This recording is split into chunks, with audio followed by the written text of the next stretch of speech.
Hello lovelies, welcome back to my channel. If you're new here, this is the perfect video for you, so make sure you stick around because I will be answering some questions that my lovely followers and my lovely Hey It's Okay community have put to me. So if you want to see some juicy insight information about myself, then make sure you carry on watching. So let's just get straight in, shall we? So my first question is from Leslie from It's a Westie Thing, and she has asked me, what is your go-to outfit?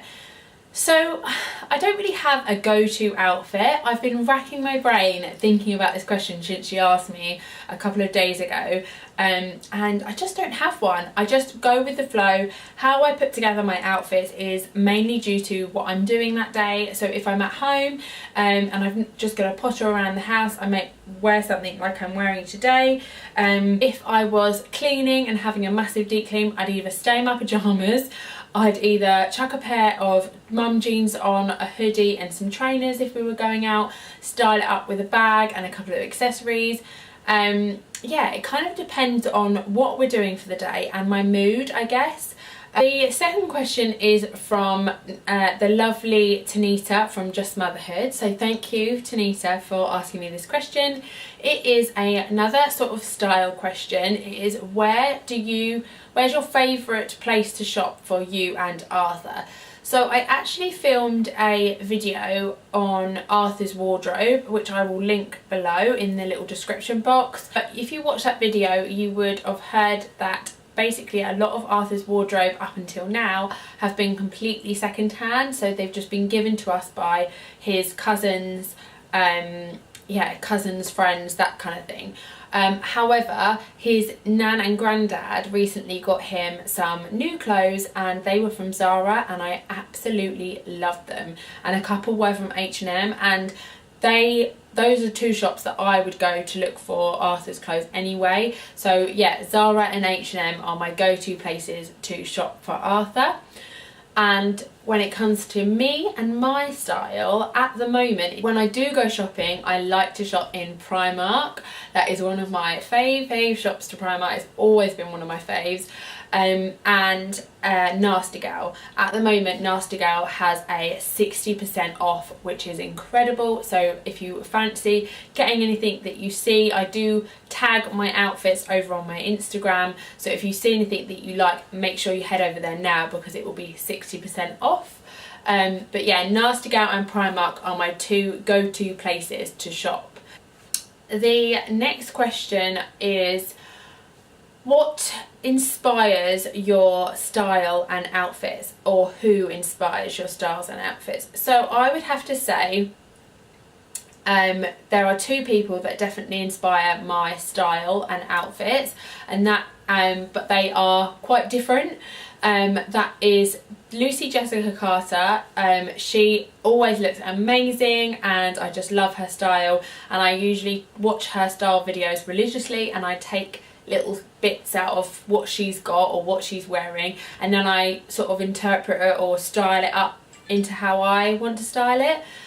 And then the second person who absolutely I adore through and through is Tabby from Take Heart. I'll leave her Instagram below here so you can go check her out. She is just fabulous and she definitely helps me push myself out of my comfort wardrobe. If you have been following me for a while, you'll hear me use that phrase quite a bit. I believe that we have like a comfort wardrobe where we just usually wear the same old thing or we stick to the same colours. But recently, especially the last year, I've been really wanting to push myself out of that. And Tabby definitely inspires me to do that. She was the one who inspired me to clash patterns, go for bolder colours, that type of thing. So yeah, those two, Tabby from Take Heart and Lucy Jessica Carter, are my two people that inspire my style and fashion sense. So the next question is from Frankie Amelia XO. So thank you very much for asking me this question. It is, are you planning on having any other children soon, or have you got other plans, i.e. travel, home, work, etc.? So yes, we're not planning it necessarily, but I would love to have another baby soon, and Jack is very much aware of that. I don't think there's ever a right time to have children. I think you've kind of just got to go with your gut and go with how you feel, because you could always have more money, you could always have more time, and the scenario could always be better. So I think you've just kind of got to go with how you feel at the time, and I would absolutely love another baby, but I think at the moment it is just kind of convincing Jack that that's what would be good for our family. But I really want Arthur to have siblings and them to be quite close together, and also for my benefit I'd rather get the sleep or lack of sleep all over and done with, rather than spreading it out between like 10 years or something. So yeah, lack of sleep, all close together. So yeah, I really would love another baby very soon. The next question is, how have you been finding going back to work and being a mummy, and how have you found that transition? So this is quite a tricky one to answer. Exhausting but enjoyable. So those two words sound a bit contradicting, but I'll explain. So I am obviously tired. If you don't know already, I work night shifts. So I go to work from 8 p.m. until 8 in the morning. I come home and I look after Arthur. And on the days where I've done a night shift, I will nap with Arthur. I've actually written a blog post, if you fancy checking it out, all about how I manage my time, or I survive the days after doing a night shift. So make sure you go check that out if you want some tips and tricks.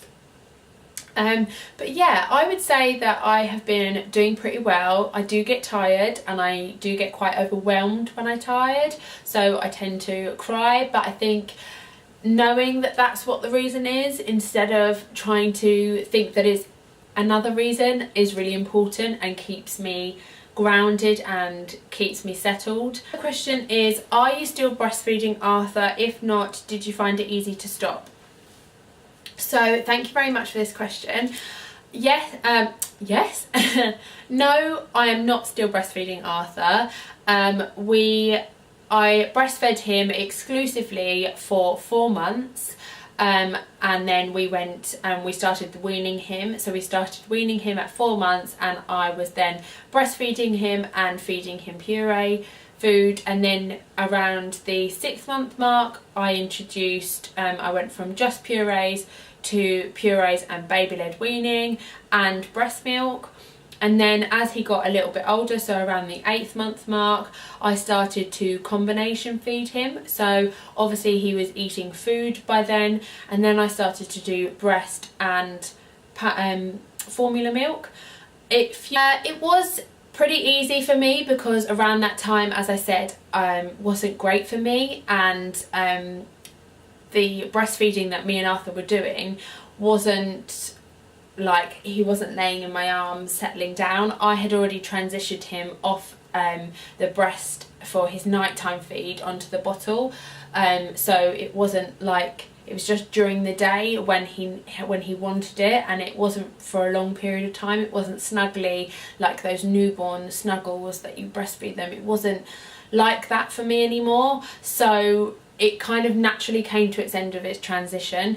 However, I found getting up in the night and making him a bottle when he was waking still very, very hard. So I did end up just sticking him on the boob at night and letting him suckle back to sleep.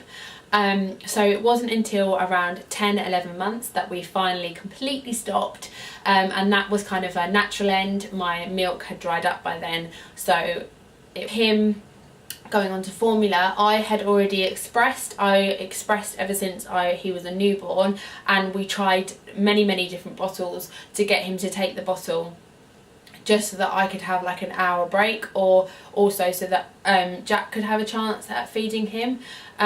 So we had already found bottles that he liked, so weaning him off breast milk onto formula, he didn't find that hard, because it was all about the bottle. He didn't really get upset by it being formula milk at all. The question is, what do you do for a job? Huge respect for you and those night shifts. Thank you to start with. I have a huge respect for all of the mothers who are doing those things. I think we're all in the same boat, but I am quite comforted in the fact that I'm not alone when doing night shifts. I think there are a lot of other mums who do the same thing. Some of them I've met in person whilst on the night shift. Some of them I've had the pleasure of talking to online. I am a carer, care assistant. I basically go into residential or care homes and I look after the elderly. A lot of them have severe dementia the homes that I've worked in, and some of them are just physical needs, so they just need assistance. But it's exhausting, but it is rewarding as well, and especially getting to know some of the elderly people. However, I am attached to an agency, so they send me to many different homes, and I would say I'm spread between at least 4 or 5 different homes that I go to each month. So yeah, that's what I do. So the last question I think is, do you manage to get family time now that you're working, and how do you cope on such little sleep? So family time, how do we get family time? So I've been back to work since February, so it's now creeping up to April, so I've been doing it for around 2 months, so not that long. And I think now we're finally easing into that. We're finding our feet as a family, with me working and looking after Arthur during the day. To start with, it was a bit of a juggling act. It was stressful and we didn't get that much time to see each other. We were like passing ships. And yeah, as a family we didn't get that much time because Jack also can work weekends, being self-employed and being a carpenter. So yeah, at the moment I feel like we've got a lot planned and we've got a lot in place, like to say, oh, we'll spend Sunday doing this, or we'll spend an evening doing this. And this week we actually got to sit down as a family and eat together, eat dinner together, which doesn't always happen because Arthur eats at about 5 o'clock and either Jack isn't home and I'm not hungry, or I'd rather wait for Jack to eat my dinner. So yeah, that was lovely, and I'd love to do more things like that. For us as a family, Jack's very laid back, and in this respect so am I. I think family time can be anything. It doesn't have to be, let's spend a day going out to the zoo or going to soft play or something like that. It can purely just be you in your home, being in each other's company. I think that can be quite good quality family time. We're slowly transitioning into having more family time, but for the first 2 months, no, we didn't really make time for it and we didn't really have time for it. So I think it's important just to give yourself that breathing space when you're having big transitions in your life. If you're moving house, if you're going back to work, if you're just had another baby, or if you've just had a baby, give yourself some leeway to say it's okay, we will get there. Right now it's hectic, but we will get there. We will find our peace. And how do I manage on such little sleep? I absolutely have no idea. I have some tips and tricks that I mentioned earlier. I said I wrote a blog post about it, so make sure you head over to my blog and check that out. Basically, I nap for 2 hours when Arthur naps, so the next day, and if I get a break in whilst I'm at work, I use that to sleep. So I set myself an alarm, and I have a little power nap. Homes are okay with you shutting your eyes for like 10 minutes. And some homes are just you're non-stop, flat out throughout the night, so your break is the only time that you get to shut your eyes. So that helps, having like a nap and then power naps through the night as well. And I would say that I've recently cut out caffeine, or cut down my caffeine, so I'm drinking more like vitamin teas and herbal teas if I fancy a hot drink, rather than grabbing a coffee or a cup of tea. Lots of water, and yeah, a few other tips that I would just head over to my blog and check out. The final question that I got asked was, do you want to make YouTube your job? The answer to that is yes, I do. I don't want to just make YouTube my job, I want to make the whole thing my job, so everything that comes with it. So going on photo shoots, doing brand work, be that going to an event, be that doing a photo shoot for somebody, or making videos, or doing a blog post. I want to make working on Instagram and basically having a job online, not just because it's something that I enjoy and it's fun for me, but mainly because it is something that I can do around Arthur. So although I'd probably spend quite a lot of the evening time editing and getting bits and bobs done, it would mean that I would be able to leave my carer job behind and slow down on that and not do as much night shifts, which would be amazing because obviously I would get more sleep, and more sleep means more energy, and you need sleep basically. So yeah, I definitely would love to make YouTube and the whole thing my job, because I enjoy it. It's what I love to do, and yeah, I think it's a great thing to do, especially when you've got kids of a young age and you want to stay at home and look after them, which I do. So yes is the answer to that question. So thank you for watching my Q&A. I hope you enjoyed it. If you do have any more other questions, make sure you leave them below because I would love to answer them for you. And also I'd love to get to know you. So if you are new to my channel, please make sure you comment below and just come and say hey basically. And yeah, thank you very much for watching my video. Make sure you give it a thumbs up and don't forget to subscribe if you're new.